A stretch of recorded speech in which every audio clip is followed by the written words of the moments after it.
नमो अरिहंताणं नमो सिद्धाणं नमो आयर्याणं नमो वज्रायाणं नमो लोए शब्द साहूणम् एषो पंचनमुत्कारो सब पावपणाशणो मंगलाणं च सब्देशिं पदमं होई मंगलम मंगलम भगवान धीरो मंगलम गौतम प्रभु मंगलम स्थूलिभद्राद्या जैनो धर्मोऽस्तु मंगलम ओंकारं बिंदु संयुक्तं नित्यं ध्यायन्ति योगिनः कामदं मोक्षदं चैव ओंकाराय नमो नमः। अज्ञानतिमिरान्धानां ज्ञानाञ्जनशलाकया नेत्रमुन्मीलितं येन तस्मै श्रीगुरवे नमः। तस्मै सद्गुरवे नमः। ॐ ऐं नमः। ॐ ह्रीं नमो नाणस्य समदम गुणना आगरुजी पंच महाव्रतदा मास खमण ने पारणे जी राजगृही नगरी मोचार मैं तारज मुनिवर धन्य धन्य तुम अवतार। आज सोनी ने घरे आवियाजी मैं तारज ऋषिराय जवला गढ़ तो उठियो जी वंदे मुनि ना पाय मैं तारज मुनिवर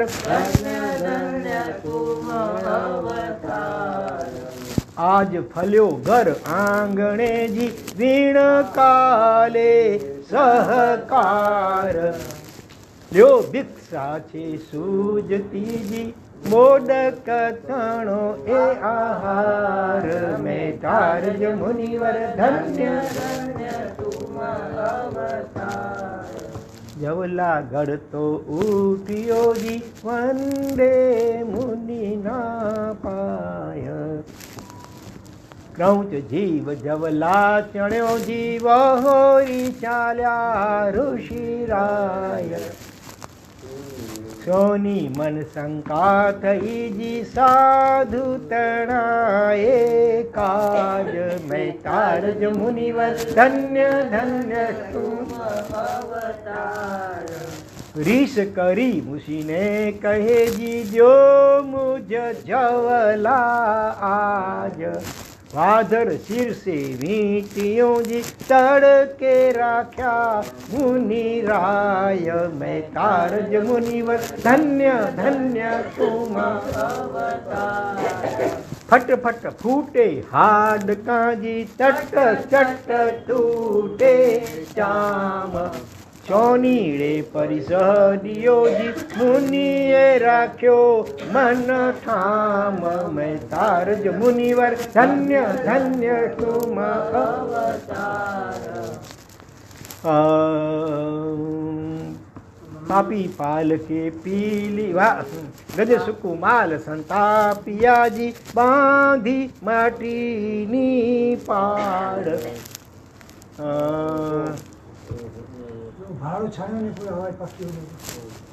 आधी माटीनी पाड़ एम अरणिक अणगार मैं तारज मुनिवर धन्य धन्य तुम अवतार।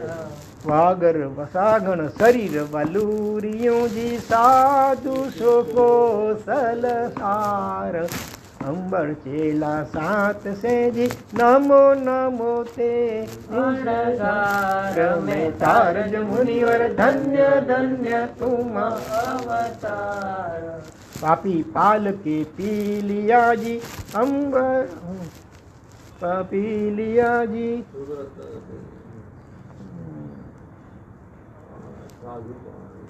केवल लई मुगते गया जी इम अरणिक अणगार मैं तारज मुनिवर धन्य धन्य तुम अवतार। एवा ऋषि संभारता जी महे तारज ऋषि राय। केवल लई मुगते गया जी, वंदे मुनि ना पाय। मैं कारज मुनिवर धन्य धन्य तुम अवतार। बारी काष्ठनी स्त्री तिया जी लावी नाखी तेणी वार। धबके पंखी जावी जागियो जी, झवला काढ़्या निज सार। मैं कारज मुनिवर धन्य धन्य तुम अवतार। देखी जवला वीट माजी, मन सोला जो रे सोनार। ओगो मुह पत्ती साधुन जी, लई थयो अणगार। मैं कारज मुनिवर धन्य धन्य तुम अवतार। आत्म तार्यो आपणो जी, थिर करी मन वच काय। राज विजय रंगे बणे जी, साधु तणी ये सजाय। मैं कारज मुनिवर धन्य धन्य तुम अवतार। इस सज्जाय के अंदर एक बड़े प्राचीन लेकिन बहुत ऊंची कोटि के महापुरुष, उसका दृष्टांत इसमें है। बात तो महावीर स्वामी भगवान के समय की, ये करीब 2500 साल पहले की बात है। राजगृही नगरी आज भी है झारखंड बिहार वगैरह। तो उसमें एक महामुनिवर जैन मुनि, जो मासक श्रमण यानी कि 1 महीने का लगातार उपवास, कुछ खाना भी नहीं, शायद पानी भी पहले तो नहीं पीते थे, खाना पीना बिना, केवल निरंतर अपने ध्यान में निमग्न रहना, उसको मासक श्रमण बोलते हैं हमारे यहाँ। मासिक श्रवण करके फिर एक दिन भोजन, वो भी एक टाइम भोजन करने का दीक्षा लेकर के, फिर 1 महीने का उपवास, फिर एक दिन एक टाइम भोजन, फिर 1 महीने का उपवास, ऐसे करते थे लगातार। और वो महीने दिन तक भी लेटते नहीं थे, बैठते भी शायद नहीं थे, निरंतर वो खड़े खड़े ध्यान में रहते थे। ऐसे ऐसे महामुनि और पहले के ज़माने में हो गए। आज की तारीख में हमारे जैन शास्त्र में एक महात्मा ऐसे हैं, अभी आचार्य भगवंत हैं, कुछ लगातार 6 महीने का उपवास, 180 दिन, उससे केवल उबाला हुआ पानी इनको देते हैं, ताकि बिल्कुल कुछ नहीं, दूध चाय कुछ भी नहीं, केवल उबाला हुआ पानी, जो भी दिन में अमुक टाइम लेते हैं, लिमिटेड 2 या 3 बार लेते हैं, ज़्यादा वो भी नहीं। लगातार 180 दिन उपवास। आज उनका 146वां उपवास चालू है, 7वीं बार का। 180 उपवास 6 बार कर चुके हैं। और वो उपवास के अंदर भी विहार भी करते रहते हैं। अभी परसों का समाचार किसी ने दिया कि 144वां उपवास था, लेकिन 17 किलोमीटर का विहार किया। कहाँ से किया? भाईंदर, दही से भाईंदर आए 17 किलोमीटर पैदल चलकर 144वें उपवास में 17 किलोमीटर पैदल चल करके आए। 180 करेंगे, 7वीं बार, 6 बार कर चुके हैं। शरीर तो ऐसा सामान्य है, लेकिन उनका आत्मबल, और लास्ट दिन तक भी एकदम स्फूर्ति में रहते हैं।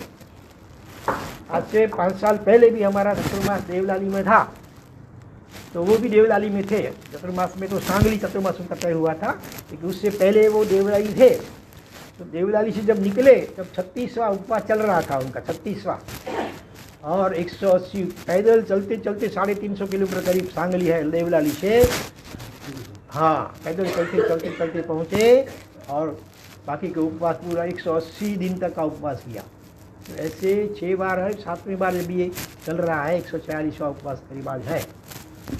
तो ये आत्मा की हमारी शक्ति है, सबकी अनंत है, लेकिन वो शक्ति का पुरुषार्थ करना चाहिए, तो धीरे धीरे शक्ति विकसित हो सकती है।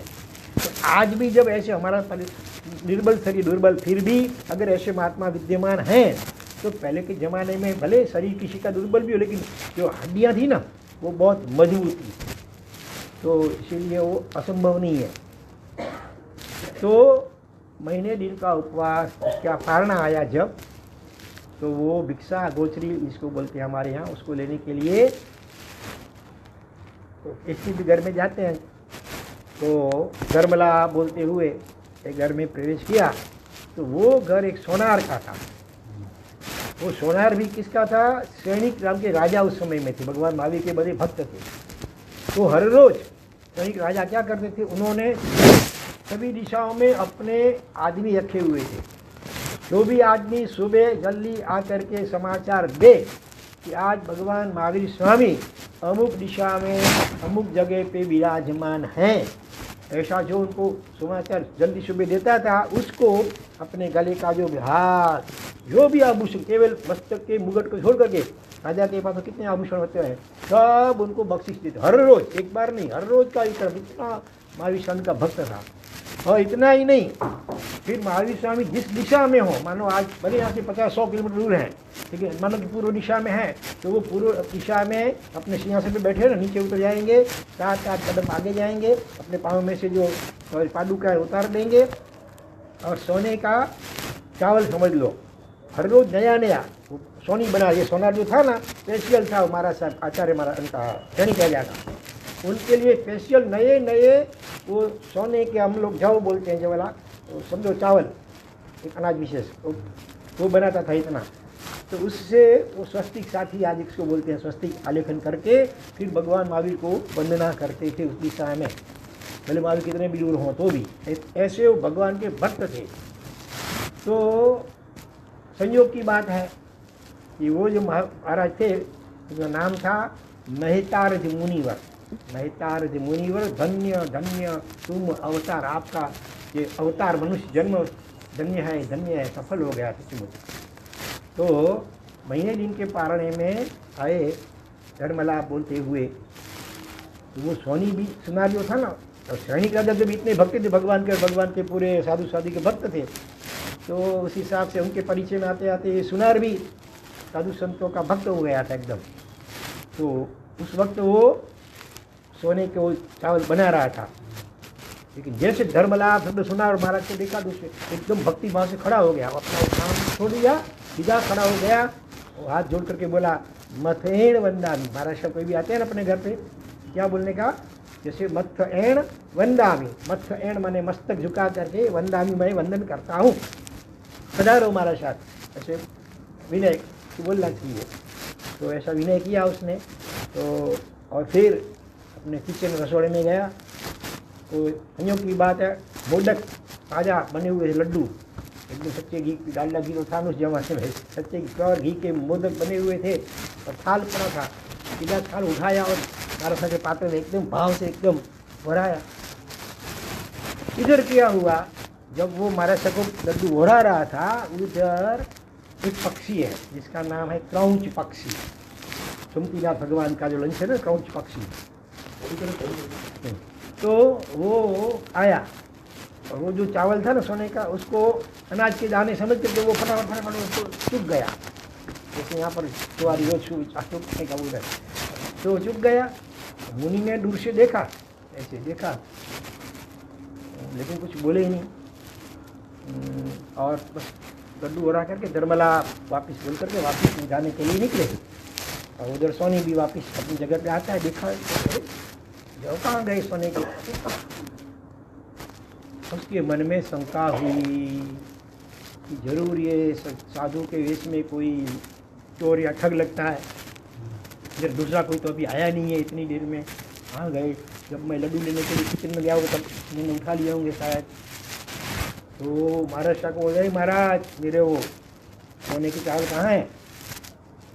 महाराज साहब जानते थे, देखा था उन्होंने, लेकिन अगर उन्होंने सोचा अगर मैं बोल दूंगा कि भाई वो बैठा जाट पेड़ पे जो पक्षी वो चुप गया, हो सकता है सोनिया चीज ऐसी है किसी तरह उसको मार दे, तो उसकी जान चले, भले वो मरे या न भी मरे, उठ भी जाए ऐसी भी संभावना है, लेकिन मरने की भी थोड़ी तो संभावना है।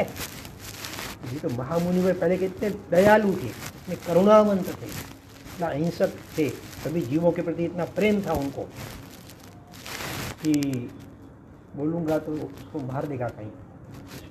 मौन रहे, चुप रहे, मौन रहे तो उनकी शंका और मजबूत हो गई। इन्होंने लिया होगा तभी तो कुछ बोलते नहीं है। तो उसने क्या किया, दरवाजा बाहर का बंद कर दिया, और जरा महाराज गुस्से में, यही महाराज चलो निकालो मेरा, कहाँ है सोने, जब ऐसे बोल करके महाराज तो मौन है।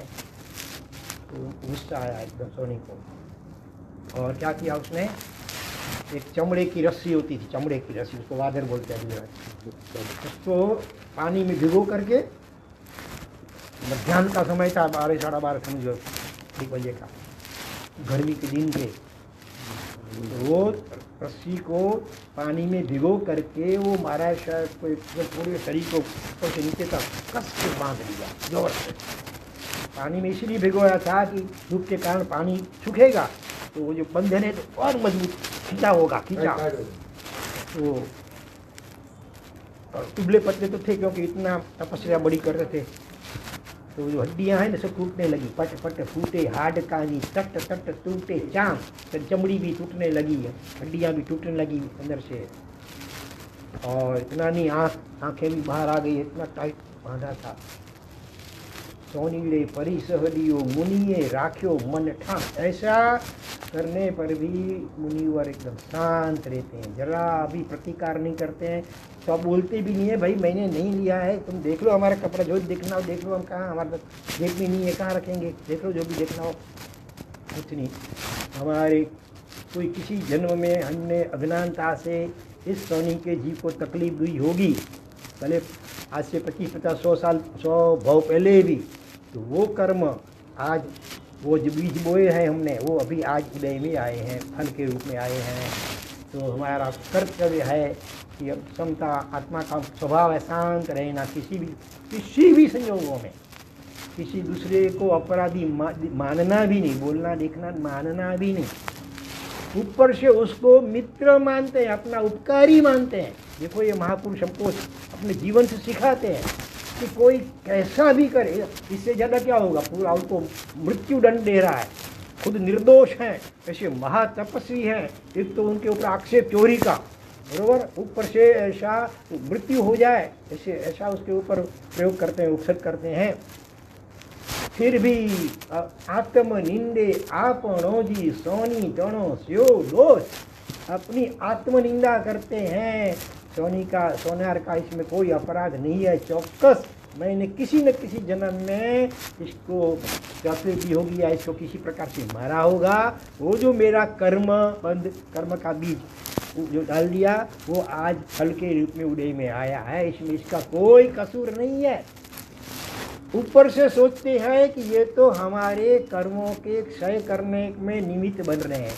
ऐसे तो हम साधना करते थे, तपस्या करते करते कितने साल बीत जाते, तब कहीं हमारी मुक्ति होती, हमारे कर्मों का क्षय होता। लेकिन इसने ऐसा हम अवसर दिया है, अगर हम शांत रहेंगे तो जल्दी हमारे सारे कर्मों का क्षय हो जाएगा।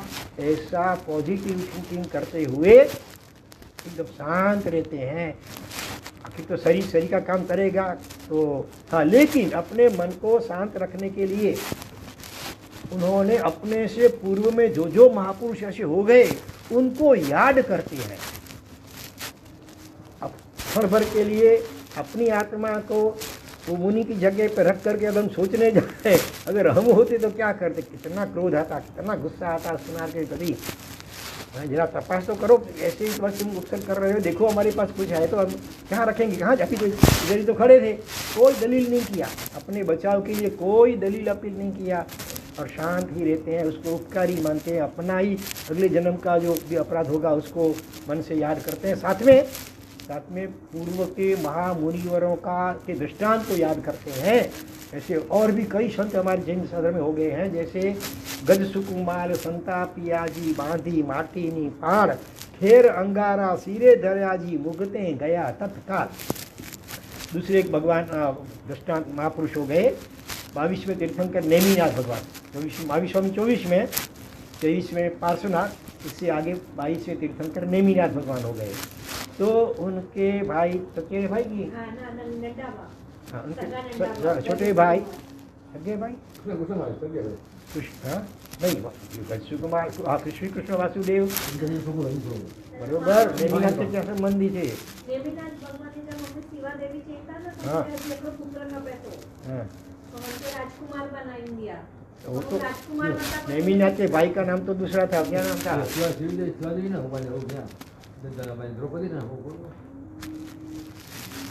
चलो जो भी हो, तो देवकी के पुत्र वासु नेमिनाथ की क्या समझ, वो मैं जानना पूछता रहा हूँ। नेमिनाथ के ये दस्यु कुमार क्या लगते थे? चचेरे भाई समझो, नेमिनाथ भगवान के चचेरे भाई गज सुकुमार उनका नाम था। उनकी सगाई हो चुकी थी और फिर इतने में भगवान नेमिनाथ पधारे, उनकी देशना, वैराग्य वाहिनी देशना सुनी। ये मनुष्य जन्म कितना दुर्लभ है, कितने कितने जन्मों के पुण्य से मनुष्य जन्म मिलता है, उसमें भी ऐसा अच्छा कुल वगैरह वगैरह, शरीर निरोगी शरीर, इसमें तो मोक्ष के लिए ही साधना करनी चाहिए। बाकी तो संसार के ये महोत्सव तो अनंत जन्म में अनंत बार जीव ने किए हुए, कितना खाया पिया भोगा, फिर भी तृप्ति तो होती ही नहीं है।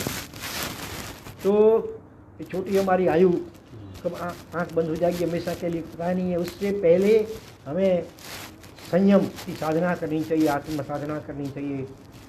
तो सब सुन करके उनको वैराग्य हुआ और नेमिनाथ भगवान के पास उसने दीक्षा ले ली। गज सुकुमार ने सगाई हो चुकी थी, शादी भी नहीं हुई थी।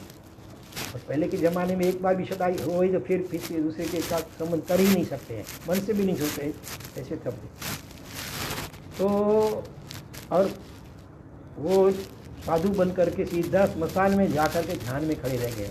पहले के ज़माने में ऐसा होता था, अक्सर पूरा दिन रात ध्यान में रहते थे, एकांत में, कोई पर्वत की गुफा में, कोई जंगल में पेड़ के नीचे, कोई स्मशान के अंदर एकदम खड़े खड़े ध्यान में रहते थे। कितने दिनों तक खाए पिए बिना भी। इनका भी वैराग्य इतना था कि सीधा स्मशान में आयु उत्सर्ग ध्यान में खड़े रह गए थे। इधर इसका जो पिता था लड़की का, माने इसका जो ससुर था, इसका नाम क्या था? सौमिल, ब्राह्मण था, उसका नाम था सौमिल। तो उसको तो बड़ा झटका लगा कि सगाई हुई थी और फिर शादी नहीं की, मेरी बेटी अभी, इसका तो जन्म बिगड़ गया। ऐसे सोच गुस्सा आया उसको। तो वो ढूंढता हुआ पहुंच गया जहाँ स्मशान में वो ध्यान में खड़े थे, तो वहाँ पहुंच गया। तो क्रोध में उसने क्या किया, पास में कहीं तालाब जैसा होगा, पानी और मिट्टी होगी गीली, वो लेकर के उनके सर पे ऐसे बनाता है पाली। और कहीं चिता जल रही थी स्मशान में, उसके जो अंगारे, हाँ हमारे थे कोयले जलते हुए, वो किसी जो होता है ना गड़े का टुकड़ा, ऐसे लेकर के जलते हुए अंगारे को उसकी सर पे रखता है, पूरा भर देता है। तो सोचो कभी चाय गर्म चाय आगे गर्म आगे तो भी ऐसा हो जाता है। तो ये तो धधकते हुए चिता के अंगारे इतने सारे, पहले मच्छी से इसलिए बनाया कि कहीं गिर न जाए, वो पूरा उसमें टिकी रहे, इसीलिए। कितनी वेदना, कितनी पीड़ा, कितना दर्द होगा, कल्पना करो। फिर भी वो एकदम शांत रहते हैं। थोड़ा सा भी ऐसा अगर करूँगा मैं तो जलता हुआ अंगारा नीचे गिरेगा, नीचे कोई चींटी मकोड़ा कोई भी जीव जंतु होगा तो वो बेचारा जल के मर जाएगा। ऐसा सोचते हुए एकदम शांत रहते हैं। तो उसका अपराध नहीं सोचते, अपना ही कसूर है, मैंने भी भाई वैराग्य में आकर के ऐसा कर लिया तो उसमें उसका कोई वहाँ अपराध नहीं है, बस अपना खुद का ही अपराध वो हमेशा सोचते हैं महापुरुष। अरे एकदम। और दूसरा क्या सोचते हैं कि जो जलता है वो मैं नहीं हूँ, वो मेरा भी नहीं है, मैं आत्मा हूँ, मैं शरीर नहीं हूँ। जलता है तो शरीर और उसके बाद जलते हैं, न तो मैं शरीर हूँ और शरीर न तो मेरा है। ये वाक्य भले बोलते हैं मेरा सही, लेकिन अगर मेरा होगा तो हमेशा मेरे साथ चलना चाहिए, पर चलता नहीं है परलोक में, तो राख हो जाता है। तो न ये मैं हूँ जो जलता है, वो मैं भी नहीं हूँ, मेरा भी नहीं है। और मेरा जो है आत्मा का ज्ञान, केवल ज्ञान आदि गुण, उसको तो अग्नि भगवद गीता में भी कहा है, नैनम छिंदन्ति शस्त्राणि। गीता तो पढ़ी होगी आपने कभी, पढ़ी है गीता? पहले नहीं पढ़ी है? उसमें कहा है आत्मा के लिए नैनम छिंदन्ति शस्त्राणि, आत्मा को शस्त्र छेद नहीं सकते हैं। नैनम भिन्न नैनम छिंदन्ति शस्त्राणि न तैनम दहति पावक। अब पावक माने अग्नि, उसको जला नहीं सकता आत्मा को। क्लेयरिन तापो, आपस माने पानी, पानी भी उसको भिगो नहीं सकता, डुबा नहीं सकता आत्मा को। न शोषयति मारुत, माने पवन भी आत्मा को सुखा नहीं सकता है। ऐसे हम अछेद्य, अडाह्य, अशोष्य, ऐसे हम आत्मा है, अजर अमर अविनाशी। आत्मा हम नित्य है, शाश्वत है, शरीर नाशवंत है। हाँ, लेकिन तीसरा जन्म चालू रहता है, जन्म की परंपरा अनंत जन्मों से चालू है। तो जल रहा है वो मैं नहीं, मेरा ही मैं, ये तो पड़ोसी है। शरीर जो है पास में रहता है, पड़ोसी है, इतना वो अपनी आत्मा में लीन हो जाते हैं। तो इधर तो शरीर जलता गया, जब समता और शांति के कारण उनके कर्म जलते गए, भस्मीभूत होते गए। तुरंत को केवल ज्ञान माने संपूर्ण ज्ञान, त्रिकाल ज्ञान, अनंत भूतकाल, अनंत भविष्य वर्तमान सब का ज्ञान पूरा तो केवल ज्ञान बोलते हैं, वो भीतर में प्रकट हो गया। क्यों पे हुआ? शांत रहे। ऐसी स्थिति में भी जो समता में रहे तो होलसेल में कर्मों का क्षय होता है। कोई भी हमारे प्रति दुर्व्यवहार करता है, गाली देता है, अपमान करता है और भी कुछ खाता है, पीटता है, ऐसी स्थिति में अगर हम क्षमता में रहें तो जो महीने का उपवास में जो कर्म का क्षय होता है उससे भी ज़्यादा कर्म क्षय प्रतिकूल परिस्थिति में अगर शांत रहते हैं। परिवार का कोई सदस्य है, समझो सास बहू देवरान जेठान जो भी समझ रखा जाए तो हमारे कभी सामने बोलता है, गाली बकता है, अपमान करता है, कुछ भी करता है, उस समय भी उसका दोष बिल्कुल नहीं सोचने का। अपने मेरे जीवन ने किसी जन्म में उसको तकलीफ दी होगी, इसीलिए वो आज मेरे सामने ऐसे हो रहा है। उसका अपराध नहीं है, मेरा ही अपराध। हर परिस्थिति में ही सोचना चाहिए हमें, तो ये हमारी क्षमता टिकेगी और वो हमारा कर्म क्षय करने में सहायक बन रहा, उपकारी है हमारा नित्य ऐसे सोचने का। ऐसे तो हमारे कर्म कितने समय में खपते, लेकिन ये जो हमारा अपमान कर रहा है, गाली दे रहा है, प्रतिकूल व्यवहार कर रहा है, इसमें अगर मैं शांत रहूँगा या रहूँगी तो मेरे कितने कर्मों का क्षय हो जाएगा। ऐसा सोच करके अगर शांत रहे ना तो बहुत काम हो जाए आत्मा का। तो उनको केवल ज्ञान हो गया और फिर तो शरीर तो अग्नि जल रही है, तो शरीर भी शांत हो गया हमेशा के लिए। और हमेशा के लिए वो जन्म मरण के चक्कर छूट गए, मोक्ष में पहुंच गए। कौन? दस्युकुमार महामुनिवर। तो ये दृष्टांत मेहतार्थ मुनि सोचते हैं, क्योंकि उनसे वो पहले हुए। मेहतार्थ मुनि महावीर स्वामी के समय में हुए, दस्युकुमार नेमिनाथ के समय में हुए, 22वें तीर्थंकर के समय में। तो उनका दृष्टांत याद करते हैं कि उन्होंने कैसे ऐसी स्थिति में क्षमता रखी थी। धन्य है उनको, धन्य है उनको, उनकी अनुमोदना करते हैं तो उसमें अपनी पीड़ा भी भूल जाते हैं, उनकी अनुमोदना करते हैं। तो और भी इसमें 2-3 दृष्टांत का उल्लेख किया हुआ है कि जैसे बहुत ऐसे महापुरुष हमारे हैं, तो वो मैं बाद में बताऊं क्या क्या दृष्टांत इसमें और भी हैं। ऐसे ऐसे महापुरुषों के, महामुनिवरों के दृष्टांत को याद करते करते अपनी आत्मा को एकदम संपूर्ण समता में रखते हैं। थोड़ा सा भी गुस्सा मन में थोड़ा सा भी होगा ना तब तक केवल ज्ञान नहीं होता है।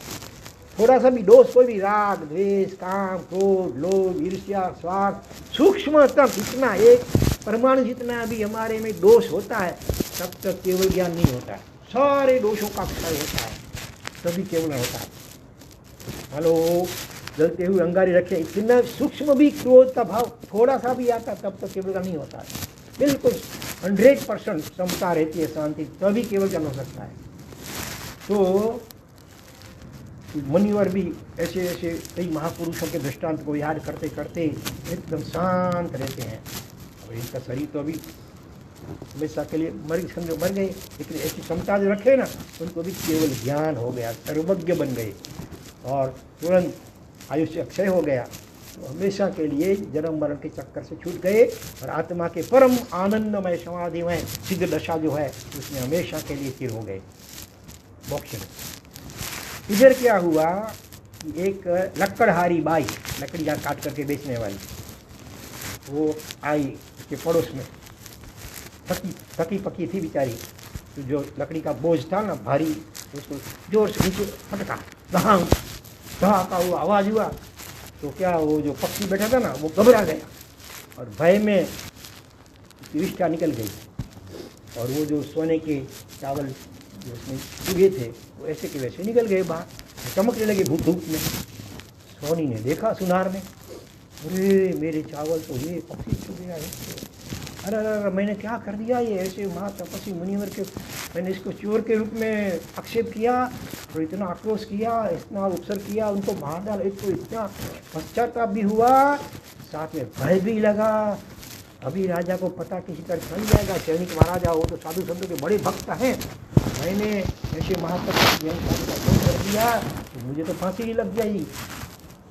तो भय के कारण उसने क्या किया, साधु का जो होगा बोलते हैं और ये मुखपति, उसको ले साधु का कपड़ा ले लिया समझो, और वो साधु बन गया, भय के कारण बनाया नहीं। तो ऐसी बात तो गुप्त तो रह नहीं सकती है, पड़ोस किसी की तरफ पता चल जाता है।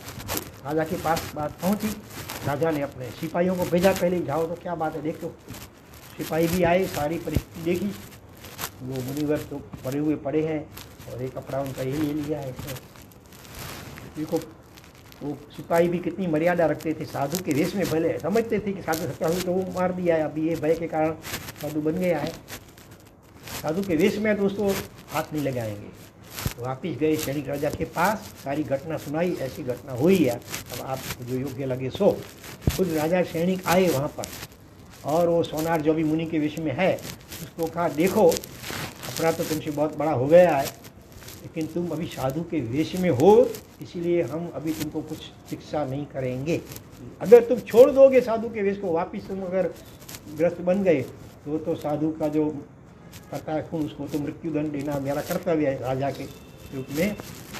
तो इसीलिए अगर तुम जीना चाहते हो तो भले आज भय से तुमने साधु के वेश का स्वीकार किया, लेकिन अभी सच्ची अच्छी तरह ये साधु वेश का जो भी नियम है उसको तुम पालन करना, तो तुमको माफ़ करते हैं।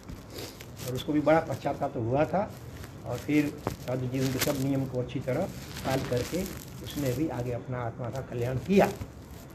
तो ऐसे ऐसे कितने सारे महापुरुष हो गए हैं जो अपने जीवन से हमें ये उपदेश दे गए हैं कि कैसी भी परिस्थिति हो, किसी भी जीव को अपराधी या गुनहगार नहीं मानना चाहिए, अपने कर्मों का ही दोष हर परिस्थिति में सोचना चाहिए। हाँ, वो निमित्त बन रहा है, कोई सामने वाला जीव है ना, वो निमित्त है। तो निमित्त के ऊपर अगर हम क्रोध करेंगे, उसका बदला लेने की कोशिश सोचेंगे भी, तो वापिस नए पाप कर्म विचार हो जाएंगे, कर्मबंध हो जाएंगे। फिर अगले जन्म में उसका वो लिंक चलती रहती है। फिर कभी किसी भाव में सांप और नेवला बनते हैं, इस जन्म में सास बहू समझो है, आपस में झगड़े होते हैं। हाँ, तो दूसरे जन्म में सांप नेवला बन सकते हैं, उसमें भी अपने एक दूसरे को मारते रहते हैं समझो। फिर कभी समझो भेड़ बकरी और बाघ बना, ऐसे ऐसे ऐसे ऐसे चलता रहता चलता, कितने हजारों लाखों भाव था, कितने भावों में नरक में भी जाना पड़ता है। ऐसी भी दशा हो जो आपको बाद में कुछ सुनाएंगे। तो इसीलिए हमें ये समझना है खास, ऐसी भी स्थिति, घर का कोई भी व्यक्ति हो, बराबर है, XYZ जो भी हो, तो उसका दोष नहीं विचारने का। नहीं तो अपना भले बोलेंगे नहीं, लेकिन मन में भी सोचेंगे ऐसा क्यों करती है, ऐसा क्यों करती है। वो भी हमारा मन से भी कर्म बंधन होता है, शरीर से और वाणी से कम होते हैं कर्म बंधन, मन से ज़्यादा होते हैं अगर हम कुछ न कुछ नेगेटिव सोचते हैं तो। इसलिए हमें ये दृष्टांत समझना है कि सामने वाला ऐसा भी प्रतिकूल व्यवहार करे तो हमको ये मौका है, उसमें हम शांत रहेंगे और मन में भी उसके लिए नेगेटिव नहीं सोचेंगे, पॉजिटिव ही सोचेंगे, तो हमारे कितने जन्मों के पाप धुल जाएंगे, खत्म हो जाएंगे। और उस व्यक्ति को ज़्यादा नहीं देना चाहिए। वेरती वेर समय नहीं जगमा, प्रेमती प्रेम वधे जीवनमा, प्रेम धर्मनो परिचय पामी, नाग रयो सिर नामी रे, महाभयंकर ए मा रगमा विचरे महावीर स्वामी। महावीर स्वामी भगवान की समय की बात है, तो अभी दीक्षा ली राजकुमार थे, फिर दीक्षा ली और साधना कर रहे हैं। अभी उनको केवल ज्ञान नहीं हुआ है, जब तक ध्यान साधना करते हैं, जंगल में तपस्या करते हैं। तो एक बार एक बड़ा विशाल जंगल था, उसमें एक बड़ा जहरीला विषैला दृष्टिविष नाग सर्प रहता था। दृष्टिविष किसको बोलते हैं? आँख में भी जहर, माने सूर्य के सामने ऐसे देख करके फिर कहीं भी ऐसे देखेगा ना, आँख में से अग्नि की ज्वालाएं निकलेंगी और सामने जो भी व्यक्ति पेड़ पौधा जो पशु पंछी सब भस्मीभूत हो जाते हैं। उसको दृष्टिविष साफ बोलते हैं, आँख में भी जहर ऐसा। तो कितने मनुष्यों पशु पंछी पेड़ पौधे सबको इसने जला करके भस्म कर दिया था। पूरा जंगल एकदम सुनसान हो गया था, कोई उस रास्ते से कहीं जाता भी नहीं था, घबराते थे, इतना वो भयंकर था। तो उसका भी कारण हम फिर आगे बताते कि ऐसा अगले जन्म में क्या किया था जिसके कारण से ऐसा उसको होना पड़ा। तो महावीर स्वामी भगवान उस दिशा में जा रहे हैं। लोगों ने मना किया, अरे भगवान उस दिशा में मत जाओ, उस जंगल में तो विषैला दृष्टिविष नाग, उसका नाम था चंड कौशिक। चंड कौशिक, चंड माने प्रचंड उग्र स्वभाव जिसका है, उसको अगले जन्म में कौशिक उसके गोत्र का नाम था। तो उधर मत जाओ, जला देगा आपको, मार देगा। मौन रहते हैं। दीक्षा लेने के बाद जब तक केवल ज्ञान न हो तक हर एक तीर्थंकर मौन रहते हैं, कुछ भी हो जाए मौन ही रहते हैं, बिल्कुल इशारा भी नहीं करते हैं। वो तो शांति से अपने धीरे धीरे उसी दिशा में जाते हैं। लोग मना करते हैं लेकिन रुकते नहीं, जाते हैं। दूर से वो नाग ने मनुष्य की गंध भी खबर पड़ जाती है उसको। देखा दूसरी, अरे आदमी तो मेरे सामने आ रहा है, ऐसी बिल्कुल जरा भी घबराता नहीं है। दूसरे लोग तो मुझे देखते थे भागने लग जाते हैं, और ये तो बिल्कुल निर्भय होते हुए चला आ रहा है, क्या बात है। उसका अहम भीतर में, नाग का अहम तो सबको होता है, तो मेरे से घबरा नहीं है, कौन है देख लेता हूँ मैं। अभी भगवान थोड़े दूर ही थे, उसके नज़दीक में आ गए थे, लेकिन जोर से फुटकार मारता है।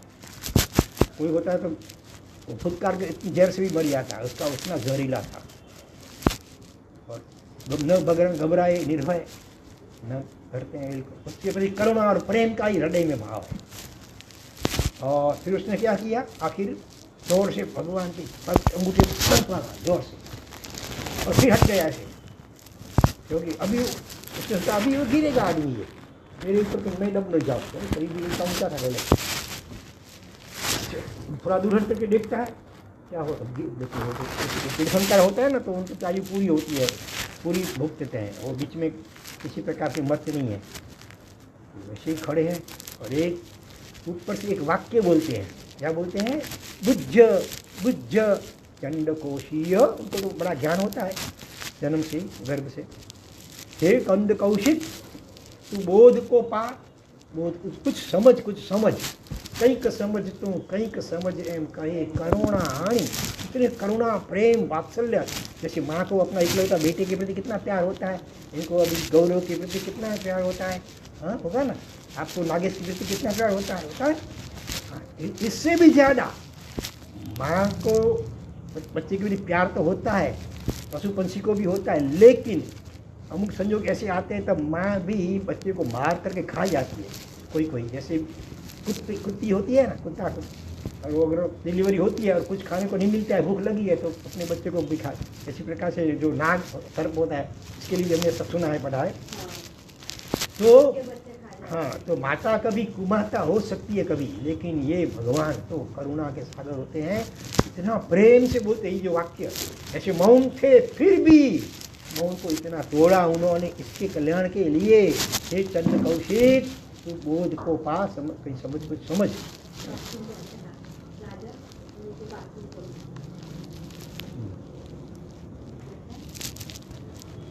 तो आते हैं, तब तक नौकार गिनते हैं।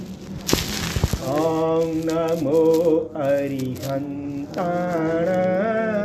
ओम नमो सिद्धाणं, ओम नमो आयर्याणं, ओम नमो वजायाणं, नमो लोये सव्व साहुणं, ओम नमो लोये सव्व साहुणं। एषो पंच नमोकारो सव्व पावकनाशनो,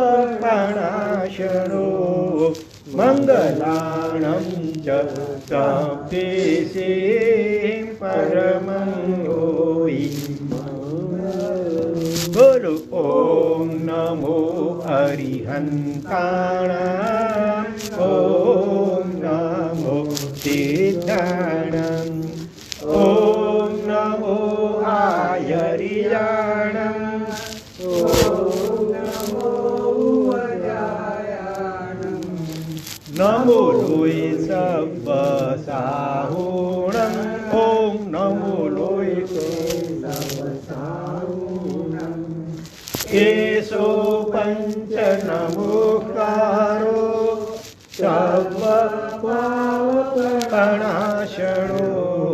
मंगलाणं च सव्वेषे परमं होयि। बोलो ओम नमो अरिहंताणं, ओम नमो सिद्धाणं, ओम नमो आयर्याणं, ओम नमो वजायाणं, ओम नमो लोये सव्व साहुणं, ओम नमो लोये सव्व साहुणं। एषो पंच नमोकारो सव्व पावकनाशनो, मङ्गलानं च सर्वेषां परमं योगी मङ्गलं बोलो ॐ नमो अरिहन्ताणं ॐ नमो सिद्धाणं ॐ नमो आयर्याणं ॐ नमो उवजायाणं नमो लोहि सर्वसाहुणं ॐ नमो लोहि सर्वसाहुणं येषो पञ्चनमुक्कारो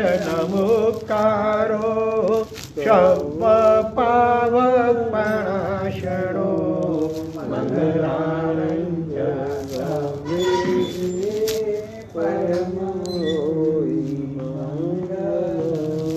ॐ नमो अरिहन्ताणं ॐ नमो सिद्धाणं ॐ नमो आयर्याणं ॐ नमो उवधायाणं ॐ नमो लोहि सर्वसाहुणं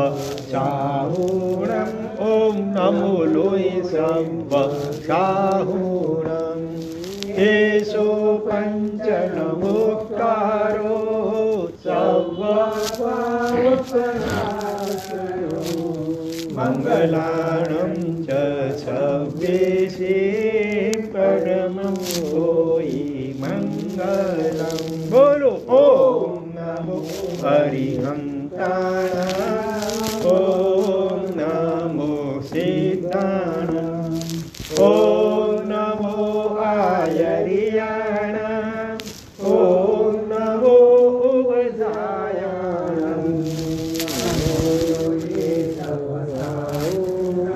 ॐ नमो लोहि सर्वसाहुणं येषो पञ्चनमुक्कारो सर्वपावकपणाशनो मङ्गलानं च सर्वेषां परमं योगी मङ्गलं बोलो ॐ नमो अरिहन्ताणं ॐ नमो सिद्धाणं ॐ नमो आयर्याणं ॐ नमो उवधायाणं ॐ नमो लोहि सर्वसाहुणं ॐ नमो लोहि सर्वसाहुणं येषो पञ्चनमुक्कारो सर्वपावकपणाशनो मङ्गलानं च सर्वेषां परमं योगी मङ्गलं बोलो ॐ नमो अरिहन्ताणं ॐ नमो सिद्धाणं ॐ नमो आयर्याणं ॐ नमो उवधायाणं ॐ नमो लोहि सर्वसाहुणं ॐ नमो लोहि सर्वसाहुणं येषो पञ्चनमुक्कारो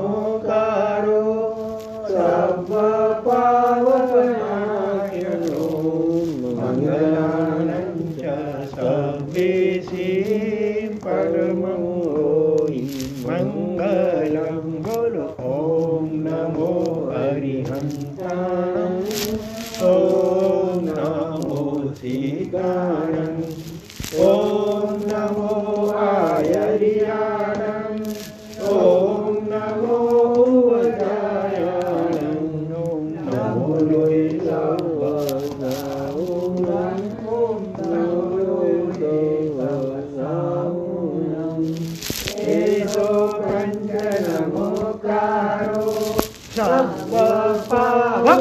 सर्वपावकपणाशनो मङ्गलानं च सर्वेषां परमं योगी मङ्गलं बोलो ॐ नमो अरिहन्ताणं ॐ नमो सिद्धाणं ॐ नमो आयर्याणं ॐ नमो उवधायाणं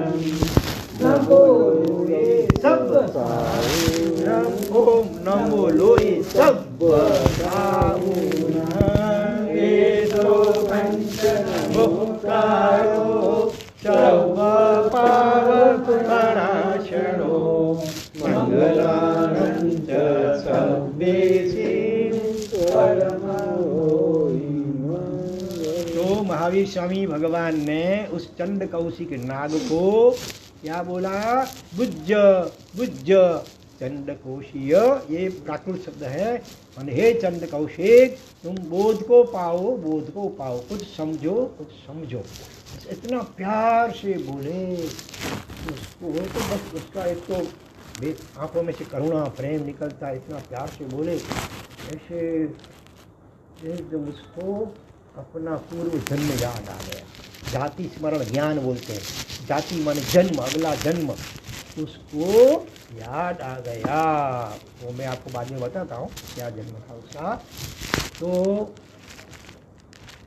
उसको बड़ा पश्चाताप हुआ। अगले जन्म में 2 जन्म पहले मैं जैन साधु था और किसी निमित्त से मैंने थोड़ा गुस्सा किया और गुस्से में तो छोटे मुनि थे, उसको जरा मेथी पाक चखाने के कारण शाम का समय था, अंधेरा था, तो खंबे के साथ मेरा सर टकराया, मर गया। और बीच में एक भाव करके आज मैं ये चंड कौशिक नाग बन गया हूँ। गुस्सा की अंत समय में साधु था, बहुत तपस्या भी की थी, लेकिन अंतिम समय में जो गुस्सा आ गया था उसके कारण मैं ये सर्प बन गया, नाग। तो इतना उनको पश्चाताप हुआ, अरे मैंने तो कितने असंख्य जीवों को मार दिया इस जन्म में, मेरा क्या होगा, इतना उसको पश्चाताप। उसी समय संकल्प कर लिया, उससे भविष्य में किसी एक भी जीव को मारूंगा नहीं।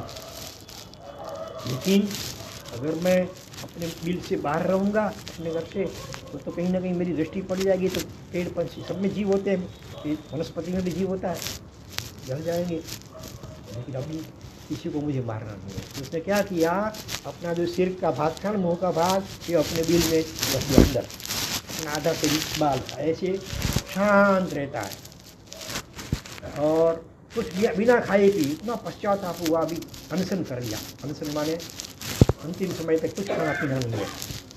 15 दिन तक वो ऐसा रहा। इधर भगवान महावीर स्वामी भी जब तक उनकी आयु समाप्त नहीं हुई नाग की, तब तक ऐसे ही खड़े रहे। वो अपना उसके प्रति एक भाव, करुणा प्रेम का भाव बहाते हैं मौन पूर्वक। इधर क्या हुआ, लोगों को कुतूहल हुआ, क्या जरूर भगवान को उसने मार दिया होगा। तो दूर दूर से डरते डरते लोग दूर से देखते हैं, देखा तो होते ऐसे खड़े हैं महावीर स्वामी, कुछ नहीं है उनका। धीरे धीरे घबराते घबराते पास में जा करके देखा कि वो सांप तो बिल में मुँह रख दिया है, शांत है, कुछ नहीं करता है, भगवान खड़े हैं। तो धीरे धीरे जो ग्वालिन लोग थी, जो दूध नहीं बेचने वाली, वो उधर से जाती है और नाग को देवता भी मानते हैं, तो उसको दूध दही से उसकी पूजा करते हैं। दूध की पूजा करते हैं तो दूध बिकता नहीं है, जो मुँह रखा है एकदम बिल में। तो गले में बड़ी बड़ी चीटियाँ इतनी इतनी बड़ी बड़ी, वो दूध की धन से आती है और वो नाग था उसके शरीर को जोर जोर से दंत मारती है। एकदम उसका छलनी होती है, छलनी आटा छलने का, हाँ, ऐसे उसको शरीर को नींद डाला नाग के पूरे शरीर को। फिर भी उसको शांत रहा। उसने सोचा अगर मैं जरा सा भी कलट बदलूंगा तो सैकड़ों चीटियाँ बेचारी बच्चे बच जाएंगे। इतना दयालु हो गया। देखो नहीं भगवान का प्रभाव, करुणा और प्रेम का ये प्रभाव है। कितना जहरीला था, कितना गुस्से था, लेकिन थोड़ी ही समय कितना शांत हो गया ये भगवान की करुणा और प्रेम और वात्सल्य के प्रभाव। ये प्रेम एक ऐसी चीज़ है कि 2.5 अक्षर प्रेम का पढ़े जो पंडित होए वशीकरण। कितना भी कोई जीव होगा गुस्सेल, कितना भी खराब कोई होगा, उसको भी अपना बस कर लेता है प्रेम। तो वो ऐसे ही रहा और एकदम शांति से रहा। 15 दिन के बाद उसकी आयु समाप्त हो गई। वो मर करके ऊपर 8वें देवलोक में देव बना। वो जो पशु पंछी वगैरह होते हैं ना, अगर कोई ऐसी तपस्या करते हैं, शांत रहते हैं, तो ज़्यादा से ज़्यादा ऐसे ऊपर 26 देवलोक है, वैमानिक देवलोक 26, उसमें 8वें नंबर में देवलोक में वो देव बना। देखो हम लोग अभी कितने भी साधु संत, कोई भी आचार्य ऊपर साधु इस काल में भारत क्षेत्र के ज़्यादा से ज़्यादा 4 ये लोग दर्शाते हैं, क्योंकि हमारा ये शरीर कमज़ोर है, पहले के ज़माने में शरीर एकदम मजबूत, पहला वज्र ऋषभ नारद संज्ञान होता था, नाक का भी ऐसा मजबूत संज्ञान था, इसीलिए वो 8वें देवलोक में गया। समता के कारण शांत रहा, दूसरा कुछ नहीं किया है, लेकिन मरणांत उपसर्ग में भी शांत रहा तो इतने कर्मों का क्षय हो गया, इतना पुण्य बढ़ गया कि 8वें देवलोक में, नहीं तो ये नरक में जाता है। इतना पाप के इतने असंख्य जीवों को जला डाला है तो 7वीं नरक में, 6ठी नरक में जा सकता है कहीं भी। मेरे ख्याल से सर्प होते हैं ज़्यादा से ज़्यादा 4थी या 5वीं नरक में जाते हैं, मनुष्य 7वीं नरक जा सकता है, लेकिन अभी हम नहीं, अभी हम ज़्यादा से ज़्यादा दूसरी नरक तक 7 में से, और 4थे देवलोक जाते हैं, इससे नीचे भी ज़्यादा नहीं, उससे ऊपर भी नहीं। तो हाँ, ये दृष्टांत कैसे आ गया, अपना मैतारज महामुनि का दृष्टांत चल रहा था, उसके अनुसंधान में ये बात आ गई। तो ये प्रेम ऐसी चीज़ है, वो तो दृष्टांत आ गया ना, वो क्या नहीं बोला ना, आप दूसरे कहीं थे, दूध वाली लोग आकर के उस नाक को दूध देती हैं। पी रहा है। हाँ डंख मारे थे भगवान जी पकड़। हाँ हाँ, जब उसने, हाँ, चंद्र कौशिक नाग ने आवी स्वामी के पाँव में डंक लगाए जो से, तो खून निकलता है, बरोबर है। हर एक तीर्थंकर के पूरे शरीर का खून सफेद होता है, जिसमें 24 तीर्थंकर वाले होते हैं, 24 होते रहते हैं, तो पूरे शरीर का खून का, हमें शरीर की चमड़ी कैसी भी होगी, किसी की श्याम है, किसी की रेड लाल है, किसी की ग्रीन है ऐसे, लेकिन उनका खून शरीर का भीतर में वाइट होता है। तो इसके लिए कारण उत्प्रेक्षा करते हैं कि जब बच्चा पैदा होता है तो उसके माँ के शरीर का कुछ खून जो है सफ़ेद हो जाता है, दूध के रूप में हो जाता है। तो ये भगवान की आत्मा तो जगत के सभी जीवों के प्रति इतना प्यार वात्सल्य होता है, अपने माँ से भी कई गुना ज़्यादा, इसीलिए उसके पूरे शरीर का खून वो वाइट। तो वो देखकर अरे मैंने तो जहर दिया इनको, बदले में ये तो मुझे दूध दे रहे हैं। हाँ, उनको भगवान के प्रति अहोभाव हुआ और अपने जो पाप किए हैं उनका इतना पश्चाताप हुआ, फिर उसने ऐसा किया, वो बिल में मुँह रख दिया और आगे चल करके शांत रहा। तो बोले समता का बहुत महत्व है, सामने वाला जी कुछ भी करे उसको दोषित मानना, सोचेंगे बोलेंगे नहीं, सोचेंगे मन में तो भी कर्म हो जाएगा, सोचेंगे केवल मन से, सोचने से ज़्यादा कर्म होते हैं वाणी और काया की अपेक्षा।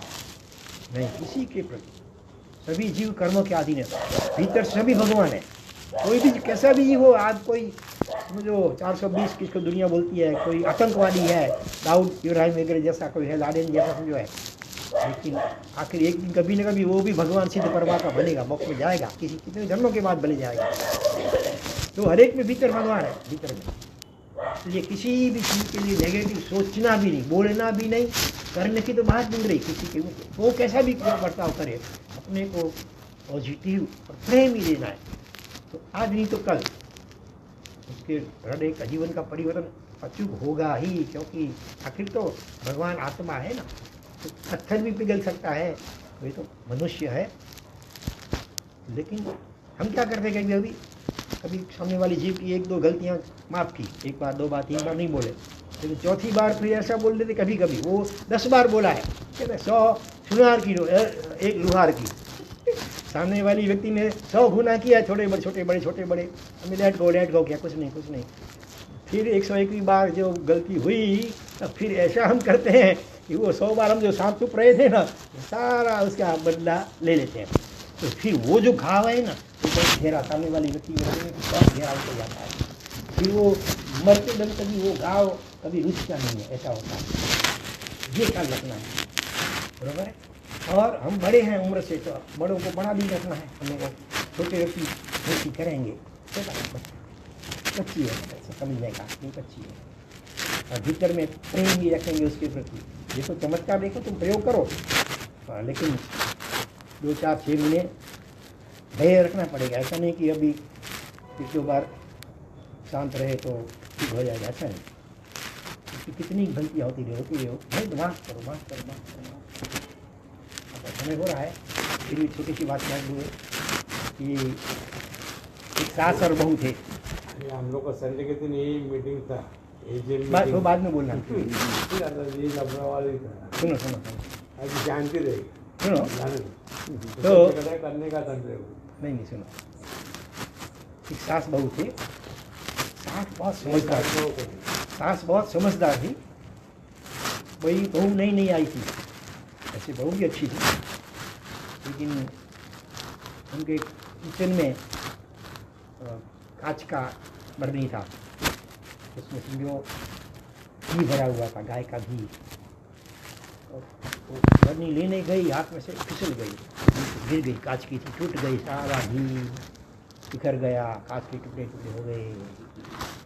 उस वक्त सामान्य तरह से कोई सास हो, आप लोगों की बात जाने लो, भानबाई माँ जैसे, और अपना कमला बहन, क्या मंगला बहन की जैसे नहीं, उसकी कोई सास होती तो क्या करती, तो उसके ऊपर टूट पड़ती, एक ही बहुत शाबाश मशीन गन की तरह,